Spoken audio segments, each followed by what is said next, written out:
Esse é um projeto inusitado, uma trilogia de terror adolescente da Netflix, em que cada filme vai estrear em uma semana, ou seja, o primeiro foi hoje, semana que vem tem o segundo, e daqui 2 semanas tem o terceiro filme, e pronto, a trilogia está fechada.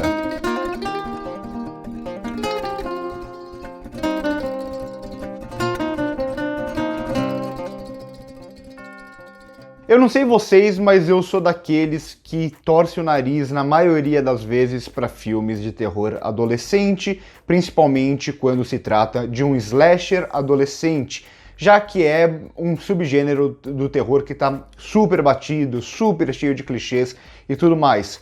Mas de tempos em tempos a gente tem um ou outro filme que consegue se destacar, seja por trabalhar bem os seus elementos, seja por subverter alguns dos clichês do gênero, entre outras possibilidades. E aqui a gente chega no primeiro filme dessa trilogia, Rua do Medo 1994, que é um desses bons exemplares, apesar de conter, claro, muitos clichês que o gênero já impregnou há muito tempo. Só que o grande mérito aqui da Leigh Janiak, que é a diretora do filme, é justamente saber aonde ela tá pisando. Ela tem uma noção muito boa do que ela pode fazer e do que ela não pode fazer, ou o que vai funcionar e o que não vai funcionar, justamente por ser um subgênero muito batido. Então ela sabe quando fazer uma referência a outros filmes, ela sabe quando ela pode talvez usar um clichê, e ela tem uma boa noção de quando subverter algumas ideias, assim como ela faz algumas referências a outros gêneros que eu achei bem interessante aqui. Então sim, em teoria a gente tem o típico terror adolescente,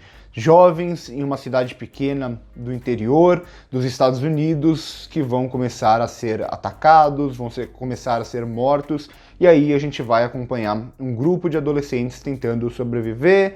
É muito comum também nesses filmes que tenha algum misticismo, alguma bruxaria, tudo isso vai estar contido aqui nesse filme, e ele vai conseguir explorar bem essa questão de estar no interior. Então a ambientação aqui é muito boa, e ele criando essa rivalidade entre duas cidades, uma onde tem todo esse terror e a outra onde é maravilhosa, é linda, é super protegida. Ao mesmo tempo que ele consegue trazer um pouco daquela lenda do interior, aquela bruxa da cidade, algo que é muito comum até em filmes do subgênero, só que aqui eu achei relativamente bem trabalhado. Só que justamente pela Leigh Janiak saber o terreno onde ela está pisando, ela acaba subvertendo algumas das ideias aqui. Então, em muitos momentos ela vai deixar um pouco de lado esse terror que se leva muito a sério do slasher adolescente e tal, e vai subverter isso para uma certa energia que o filme tem, para uma certa, até algumas ideias desses personagens.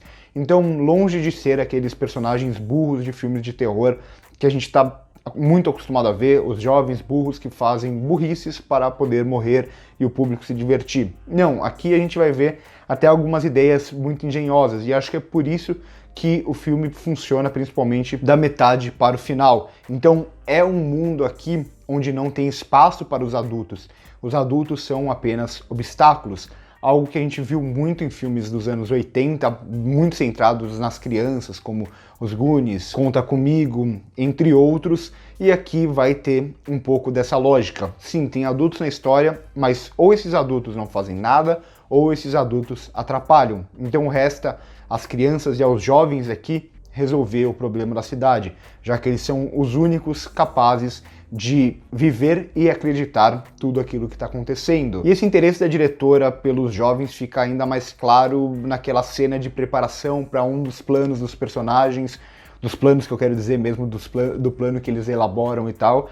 E a gente vai ter a relação entre duas personagens, a relação entre outras duas personagens, o outro personagem sozinho, e nesse momento a gente vê muito dos corpos e da insegurança desses personagens porque eles ainda são jovens. Então é um pequeno momento do filme, mas para mim é o momento que melhor desenvolve esses personagens mais jovens numa pequena sutileza, justamente de você ver a insegurança desses personagens, como eles vão lidar com o próprio corpo e com o outro corpo ali presente. E ao mesmo tempo eu gosto como a diretora, ela pega um gênero que é tipicamente hollywoodiano, o slasher com adolescentes é talvez um dos gêneros mais hollywoodianos de todos os tempos, e traz alguns elementos de outros cinemas. Talvez o mais claro aqui seja o giallo italiano, lá da década de 70, 80, etc., que tem muito esse uso das cores fortes, até um pouco dessa violência mais clara do sangue e tal. Então ela faz uma combinação interessante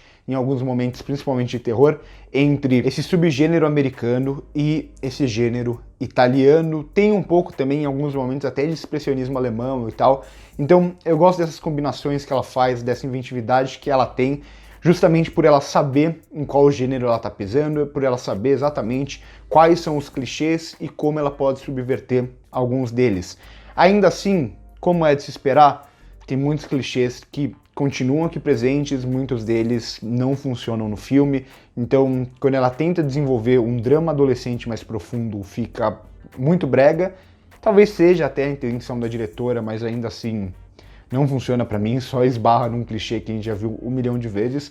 E também, quando ela tenta construir alguma sequência de terror, quando ela foge da inventividade desses jovens, que são as melhores sequências do filme, e quando ela vai para um terror mais direto, aí eu já acho que o filme não funciona muito bem. Ela apela para aqueles mesmos clichês que a gente tá cansado de ver. Os jump scares, quando a trilha sonora some e de repente vem um susto e a gente sabe exatamente quando vai vir, de onde vai vir.